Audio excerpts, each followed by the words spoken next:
So Mr. Schrader, he's a PE project manager. Mike leads the rate practice at Ty & Bond and has more than 25 years of experience working with water and sewer utilities in New England to develop, maintain, and rehabilitate public infrastructure.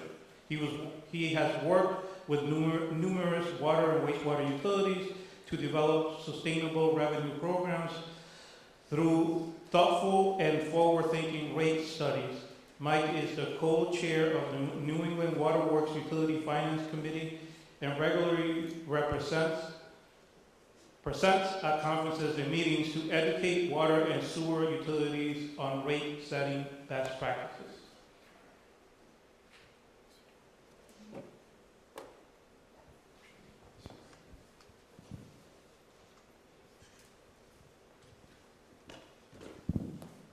All right, good morning.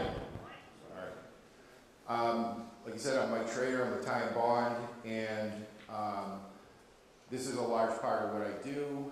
And so today we're going to talk about sewer rates, trends and findings, and we're going to talk a little bit more about rate making in general because it's really important. I do water and sewer, and I can tell you that wastewater is much more complicated, it requires much more thought and planning. So overview today, we're going to talk about rates and funding capital programs. We heard a lot today about different capital programs, and surprisingly enough, the money to pay for that is actually kind of a big deal. Talking about building support for rate increases, and then I'm going to show you some information from the recently completed, well, actually it's 2 years old now, ready for an update of the rate dashboard that we published for Connecticut that is really a useful tool.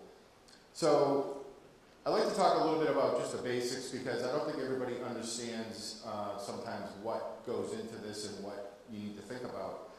So the basic premise of an enterprise, and I'm assuming everybody here is an enterprise or at least run like one, and it's as close to business as government gets, right? It's intended to separate you from your general fund and separate both the revenues and the costs of your service from everything else. So you're not paying for school buses and things like that. So most people think about, it's cost recovery and that this is our goal, we want to just be even. One of the big considerations about rate making is balancing your reserves and setting reserves so that you can plan for the future and be have some flexibility. And that's I think the biggest takeaway today is that big infrastructure projects that happen in wastewater more than water do require some planning and some forethought. And with planning, you have the more time you take or the more time you have, the more options you have and the more flexibility you have. So really when we talk about how do we set rates, it's just a math problem, it's division, right? It's all of your expenses, and when we say expenses, you hear the true costs. You usually hear true costs associated more with water, but it's really everything it takes to run your wastewater enterprise. And then that's divided back by the users. And it's supposed to be divided back in a way that's fair and equitable so that's reflective of their cost impact on your utility, which is more tricky for wastewater than water. Everything's more tricky about wastewater than water, right?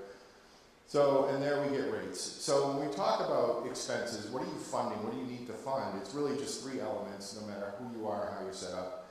It's your operating costs, it's your debt, and your capital. So operating costs are, and I'm going kind of quick because I'm the last talker and there's no lunch, so people are going to start leaving if I get boring, so I'm going to keep it going. On the other hand, we can go all day if you want. So we got labor, benefits, chemicals, energy. A lot of those things, and again, wastewater is more prime to this, is optimization. How can you reduce these? How can you minimize these costs? And I think you have bigger opportunities in wastewater, but there's only so much you can do, right? You can get to a point where the incremental increases are smaller and smaller. Debt is your previous capital, pretty straightforward. And capital is obviously new capital projects, and that's the biggest driver. It is absolutely the biggest driver for rate increases is new capital projects. And if you don't, and if you're lucky and you're just in this steady state where you don't have anything new coming online, you're just maintaining and operating, then you probably don't need a complex rate evaluation. You can just look at it yourself and project. But if you do, then it's worth it. And the other thing that I really want to put forward is the importance of long-term capital programming.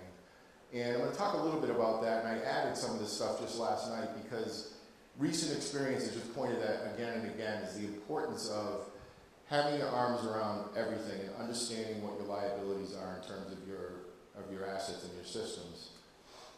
And that's, you know, right there, capital improvement plan without rate considerations is just a wish list. And a lot of us that are consultants, when we've called in, you're going to evaluate a problem, and you're looking at it, you're talking to them, and you say, well, there's 3 binders on the shelf that address the same problem. You could just follow those recommendations. And nothing ever happened. And I'll tell you, the reason it doesn't happen is because there was no, you know, detailed rate impact analysis with that. So how can you implement something if you really don't fully understand? I mean, it has capital costs in there, sure, but what does that mean? How does that contextually apply to your customers and your community? So the importance of planning, the importance of capital planning. There's 2 parts to it. So wastewater is very capital intensive. I think we all know that. It's also got to be one of the harshest environments for equipment. We've seen that. You know, something's brand new, you go back 3 years later, it looks like it's 100 years old. It's just the nature of it. Treatment plants grow like hospitals. I wasn't sure if this was going to make sense, but at least the treatment plants I've been to, it's like, well, yeah, that was the 1932 plant, and then this got added over here, and then this got added over here, and this got added over here, and you end up with this like 12-acre site. And you know, sometimes you're thinking about assets, and like, there must be 1,200 doorknobs here. You know, it's just a lot of stuff. It doesn't. Nothing was ever taken offline usually to put the new stuff in. It's added next to it, around it, and around it. So you get this big sprawling growth sometimes at treatment plants. And obviously everybody here knows that permit renewals can bring costly upgrades, right? It's going to require you to spend money. However, sometimes what we see is that an upgrade, you know, you spent $16 million on phosphorus removal, but that's all they did was they added phosphorus removal. And there's still a significant amount of assets that are there that were still original. And, you know, at some point you'd start to lose sight of what's new, what's old, what needs to be replaced, what the life cycles are. This next one here, if there's anyone here from contract operations, this is not a dig, but what I see with contract operations, because I also work on operations procurement, is they get into this little mode where they say, okay, the operator is responsible for all this stuff, and the capital budget's 80 grand a year. Anything that's under 80 grand a year, you do. Anything that's more, we talk about it, we fund it with that. And that's it. And that's all that ever gets spent on the plan, is that whatever amount has been decided. And it's really important that you have a big picture idea of what's going on and what's coming down the road. And, you know, I was just reviewing some contract operations documents and talking to the client and all that. And that's what struck me was they really may not know fully what their assets are and what their liabilities are in terms of things coming down the road. And you know that if you push something off and say, yeah, we'll get to it. When you finally do get to it, something else you weren't thinking about is going to fail at the same time. And it's going to be, you know, very difficult. Asset management is a really good idea. I'm not here to talk about it, but the concept that I really like about asset management is it requires you to take an inventory of all your assets and decide what is their remaining life and what is the risk of them failing. And then by that, you can make informed decisions because then you understand. Even if you decide to do nothing, you're making an informed decision to do nothing. And I think all the wastewater guys that I know, or people that I know, if the phone rings in the middle of the night, they start running through a mental triage. Okay, I gotta get the pumps, I gotta get the thing, this is probably the force main over at pump station 8, you know, because they're worried about it. They know that it's a liability and they know that it's out there. So now the importance of rate planning or financial planning is, like I said, even the best capital asset management plan is not implementable until or unless it includes rate considerations. How can you go to your town board or whatever and say, we need to do this, we need to appropriate this money, unless they know really what's it going to cost. They have concerns, they talk to their constituents, and a lot of times it's not, when you break it down, the impact is not always what people are worried about. You go through this whole presentation and people are really taken back and you say, and it's about $20 a month. And they go, oh, okay. Now they understand, now they can take action because, you know, for them to be responsible, they need to know what the impacts of their actions are. Upgrades are costly, right? So this is another one I see. So you know, you got your new permit and you're gonna have to add some process, you're gonna add some equipment, you're looking at a lot of money, but let's be real, it's 6 years away, right? Now's the time. because now you have time, and when you have time, you have options. And that there's only a couple of real hard and fast rules to looking at this stuff. And one is that time is your option, is your best bet. The second one is that the bigger your system is, the easier things like this are, because the economy of scales are really huge when it comes to this kind of stuff. The sooner you start the plan, the more options you have, and the more control over your destiny. And that's what we're going to talk about. It's not being forced to do something knee-jerk that we have no choice. This starts next year. It costs this much money. We got to do this now. Nobody saw it coming. People didn't understand the impacts, and they're all really unhappy. Nobody's going to be happy to raise rates ever, but that's a reality. And managing that process and understanding that process is key to success. So we're going to look at something real quick here. This is what a rate dashboard looks like, or at least what my rate dashboard looks like. The bars are their expenses. We've got operating expenses, existing debt, and the little in red is rate funded capital. I guess I can do this. Can I do this? Yeah. So the green line is their revenue. So you see they're popping above a little bit here with some new capital items that they're putting in. The retained earnings is this line here, the reserves or fund balance, whatever you call it here, is starting to go down. You want it to stay in this band, and that's a very important consideration, is that you should have a policy or some guidelines or some thoughts on how to manage your reserves, because that's what gives you flexibility in planning. So anyway, looking at this situation, pretty typical. A couple years out, they're going to crash. And you say, all right, well, look at that. 3%, 3%, 3%, we'll be fine. This is good. All right, so this is the lucky person that's coming out in this room that really doesn't have anything going on. Typically, say you have something big that's coming. You know it's coming in the future, right? And we're looking at this coming, and a lot of times people are still stuck. So most towns are going to make their rates 1 year in advance, right? That's what we do. That's how we've always done it. And that's fine. Cities might do it a little bit longer because the process is more difficult. And I'm not talking about publicly, PUC managed utilities, because that's a whole different situation. So you have a couple choices, right? This is, even for a city, say this is like a 5-year window. I always use a 10-year planning window, especially for wastewater. Not because I think you should do that and set rates for 10 years, but you ought to look ahead. They're all projections, everything can change, blah, blah, blah. It's still what you can say confidently is based upon what I know and what I see and what I think, this is what we see happening, and this is what we think is going to happen. The second benefit to you as a utility manager is when you come in here and you say, well, we need X percent, whatever, and you get through that, they saw this and they know to expect you next year and not say, well, what are you here for? We did this last year. I thought we were good. It sets that continuum, a dialogue that's ongoing between the people responsible for operating and the people responsible for making financial decisions for the town or the city. So anyway, so we have this situation here. If you do nothing, then when you get there, and this is an exaggerated one just for presentation purposes, they would have to do a 100% rate increase in 1 year. Who wants to be the person to go and say, we need a 100% rate increase next year because we got no choices, we are out of options. And as a consultant, I come in there and I see when we're here, like, yeah, you don't have any options. There's no time to do options. But if you have time and you think about this ahead of time, you could say, well, what if we did something like this and we make a series of rate increases, build up our reserves, and then when we get to here, we're funding by a combination of reserve drawdown and incremental revenue increases. So even if you don't like it, nobody likes it, it's a lot better, trust me. It's a lot better to see that coming and plan for it. Then you can mitigate, to the extent possible, those incremental rate impacts and not have a shock, not have a surprise. So that's my big pitch for the importance of long-term capital planning, to understand what might be coming, besides things you can identify like a permit. You have, it could be an interceptor failure, it could be other assets you just don't know the condition of.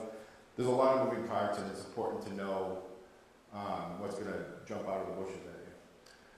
So another thing is they're really big with wastewater is affordability. That's a whole topic, it's a whole thing. And what we use standard is still the EPA 96 guidance document. I'm sure many are familiar with it. That was intended to set the schedule for CSO separation projects. That was the idea.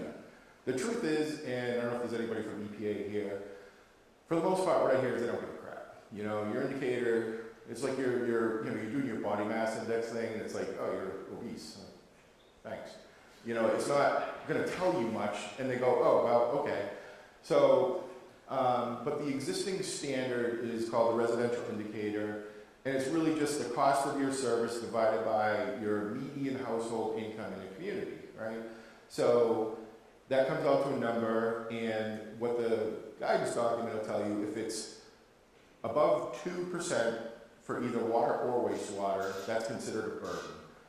So if it's combined and you're looking at both, which you should if you have both, then 4% is the number, right? It's a single number. And, you know, there's been a lot of talk about this. And the problem is that one number doesn't tell the story, especially if, say you're in a coastal community and you have, I forget what they call it, like a disparity or bifurcation of your income. You've got some really expensive real estate maybe on the coast and some less expensive real estate around the city. That's usually where they're clustered. Then looking at that median, it's like that smart kid in your class. They skew the curve, right? They throw everybody off because they're raising that. And it looks more affordable than it is. So, well, one thing, there is no answer to affordability. I went to a conference in DC a couple months ago about this.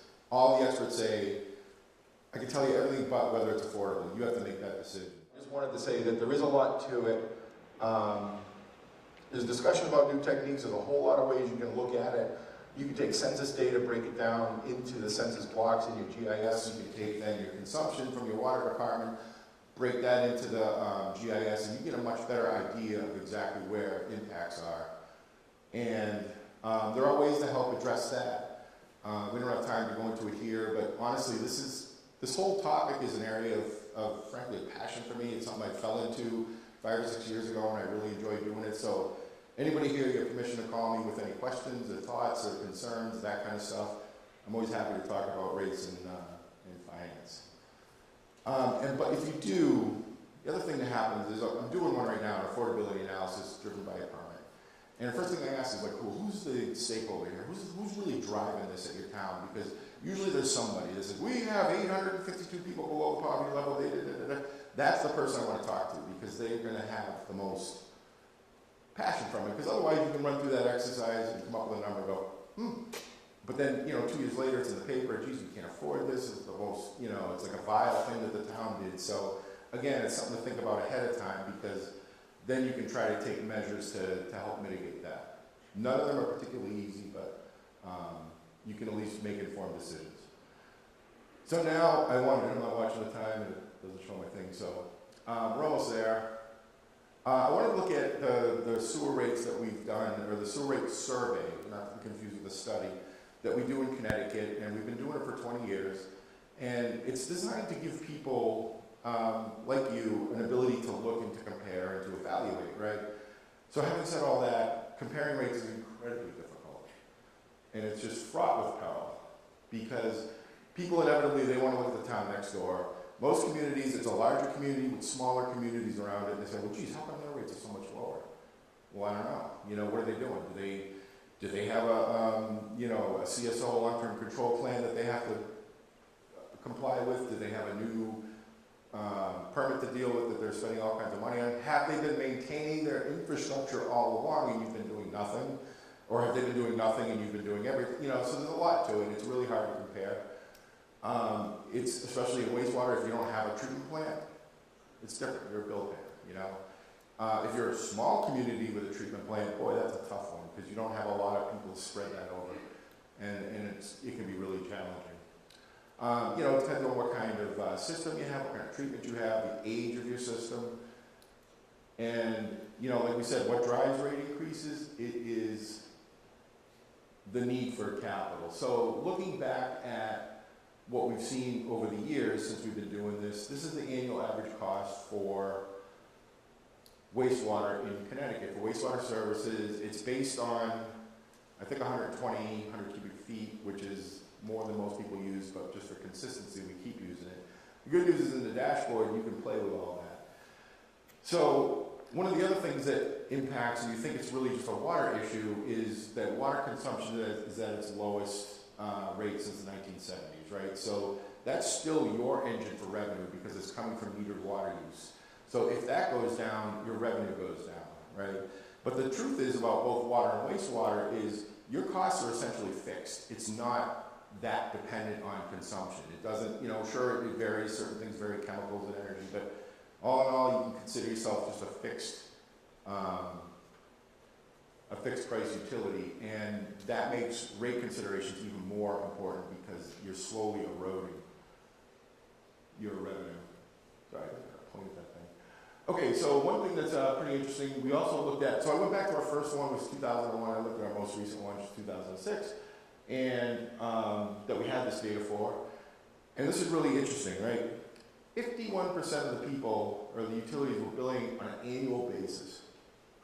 That's tough, right? It's you know, wastewater is usually a much simpler rate structure, even though it's a more complex system, so you don't have tiers, you don't have all that stuff. But still, even from a revenue stability standpoint, boy, once a year billing is kind of tough because it's like you're running out of money by the end of the year. You know, you're getting kind of nervous and you're wondering, well, what's our consumption been or what's our usage been? Is it going to be as much money as we have? We're watching the numbers, that kind of thing. More frequent billing is generally better. So one thing that's encouraging, we saw the biannual drop from 25 to 12, and that got picked up into quarterly. So that's some progress, but we got some holdouts here that are still sticking with annual. And I wonder how many of those annuals don't use metered use either, which is a whole nother can of worms if you're using residential equivalents or something like that. Years between rate increases, this is interesting. In 2000, it was 8.6, now it's 1.73. Everything's changed, right? So even a lot of the infrastructure, looking at the big picture that was installed during the Construction Grants Administration is now pretty old, needs to be updated, whether it's still functionally okay, it's just aging. So we're seeing greater frequency of rate increases.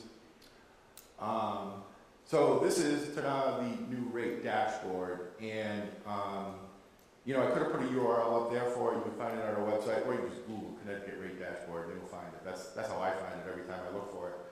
So what this does is it's really cool. It's an interactive dashboard. So the first thing you get is a drop down. You can pick any one of the people who responded. If you didn't respond, you're not in here. And you can decide whether you want to look at the sewer bill or the water bill. I will tell you, because I was clicking furiously on this the first time, if they don't offer sewer, you can't pick sewer, which is how I figured out that that's how it works.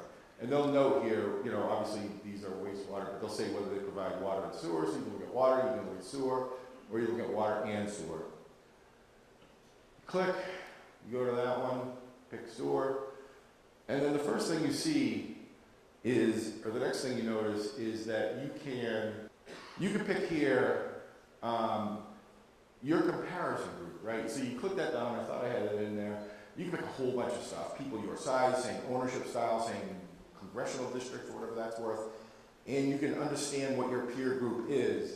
Then once you select that peer group, this is telling you that in that peer group, the min was 10, the max is 122, and that's based on 6,000 gallons a year. And you say, we don't use 6,000 gallons a year, that's crazy.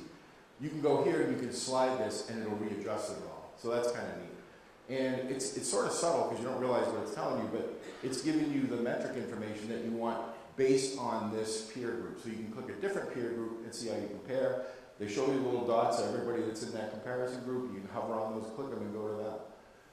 And like I said, you can go change that. And you also get the median, the min, and the max. And that's actually your bill. There's another place you can go and you can see the rate structure, because it's not telling you. Most people want to see dollars per, 100 gallons, 100 cubic feet, whatever. This is based on cost, which is really the best way to compare. So I didn't go into a lot of stuff because honestly, you can just go click here. You can play around with yourself. There's an affordability index that I didn't show because we talked about it. It just shows you that same thing between, whether it's 1, 2, 1.5, or whatever. Again, for the same comparison group, so you can see how you compare. So the pitfalls are, if you say, well, we're below the average, we're all set. Not really. It's really more dependent on you, on your system, what you need. Comparisons are really, really tough, but at least you can get an idea. This is more frankly more useful if you're behind and you haven't done anything. And you say, see, you know, that's what I always picture people running into their boss's office, the first selectman, and say, look, we got to do this. Everybody else is doing this. We're behind the ball. I told you, you know, versus if you're a little ahead of the curve or ahead of your neighbors, because it's hard to say, why are you more expensive? Well, because we're doing more stuff. We're more responsible. We're more, you know, proactive. So some of the conclusions and takeaways here was the amount of choices you have depending on how much time you have. Like I said, if you know something's coming in 6 years, 5 years, 4 years, it's a heck of a lot better than it's here now and we have to deal with it. Trust me, you'll be much happier if you make decisions. So don't wait. I'm not saying you have to raise rates now, even though I've heard people say, well, yeah, but it's not coming for 6 months, I'll like raise rates now. Just do it, trust me. Do it now, you'll be happy later. Get your arms around your capital needs, and I'm not implying that anyone doesn't. This is just based on some of the stuff that I've seen. It just sort of becomes this like nebulous thing that they're not really sure of. There's so much complexity and so much stuff. Murphy's Law never fails. It's the worst thing is going to happen at the worst possible time, just as you're getting ready to go out and do some II work, a pump station craps out, because you didn't know that it was that close to the end of its life. The goal, and this is I feel strongly in this, informed data-driven decision-making on a continuum, right? When I go and I present these, nobody's ever happy to hear it, but when you go through the data and you show them why and you show them how, and then you show them the impacts. You show them the impacts for what their concerned classes are. We show residential, low users, low income, you know, whatever you want. We can help you really understand that. And then it's much harder to dispute. And then also, if you have a really tough battle and you get someone that's just dead set against everything, we'll bring them in, do a workshop, and show them. Say, okay, you don't think that's going to escalate to 3%? We'll change it to 2%. This is what happens. We can move that project out 2 years. You can see what happened. You know what I mean? It's intended for people to make decisions that are transparent and defendable. It gives you more credibility, and it goes over a lot better at the end. And you either justify and you'll sleep better at night because you know what you're going to deal with, even if you're deciding not to deal with it right now because of other priorities. So with that, I don't know how they do. Not bad. Anybody have any questions? That Excel graph you showed, is that on that dashboard website? No, that's my own rate model, our rate model. And I'd be happy to demo it for anybody that wants to see it. Even if people want to stick around, we can do that, just show how it works or what it goes into it. But no, the dashboard is pretty much the dials and some supporting information. All right, thank you very much.